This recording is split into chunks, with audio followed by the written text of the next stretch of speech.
Standby, Arya Lea.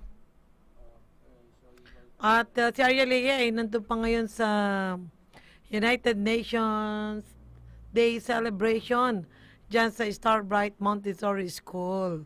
So, alamin natin kay Lea kung sino ba ang mga nagwagi na ito na mga bata, mga estudyante sa bawat category.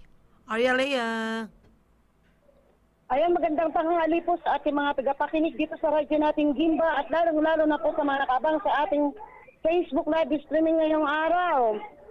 Pinagdiriwa ngayong araw ng Miyerkules, November 13, 2024 ang United Nations 2024 ng Santo Niño Starbright Montessori School na kung saan ito ay dinaluhan ng kanilang mga piling mag-aaral mula sa preschoolers, boys and girls hanggang elementarya. Nirepresenta ng mga bata ang iba't ibang bansa at suot-suot ang mga nagagandahang costume.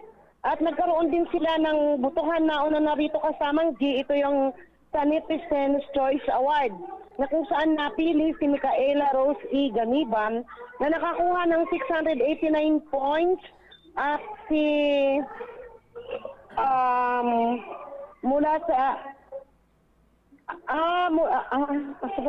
at si nawawala yung listahan natin at si Andre de la Cruz na isang elementary level student na nakakuha ng 943 points mula sa iba't ibang followers ng Santo Niño Starbright Montessori School.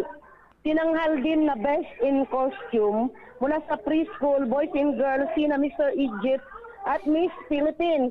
Habang sa elementary levels ay tinanghal naman na Best in Costume, sina Mr. Thailand at si Miss Egypt. Kasalukuyan kasamang G kasi hindi pa tapos ang programa sa mga oras nito. Kasalukuyan na palang pinipili ang mga nasa top 5. So, wala pa tayong maibibigay na datos unless tapusin muna natin ang programa. So, pansamantala, ito ang inyong Arya Lea mula dito sa Santo Niño Starbright Montessori School sa nagaganap na United Nations 2024. Maraming salamat po. Okay, maraming salamat Arya Lea. So yung akin palang napuntahan niya kanina pambungat pa lang yon. Kala ko yun na yung buong ganap. Hindi po kasamang G, simula pa lang po yun. Simula pa lang pala doon, oo. Opo. At ayan, kayo ngayon ang mga dakilang judges dyan.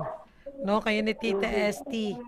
Total naman, naka-live. Panoorin na lang ng ating mga kababayan yung live coverage ng radyo nating Gimba sa nagaganap na UN Day o United Nations Day dyan po sa Starbright Montessori. Thank you, Yes po. Arya Lea. Thank you po. Okay.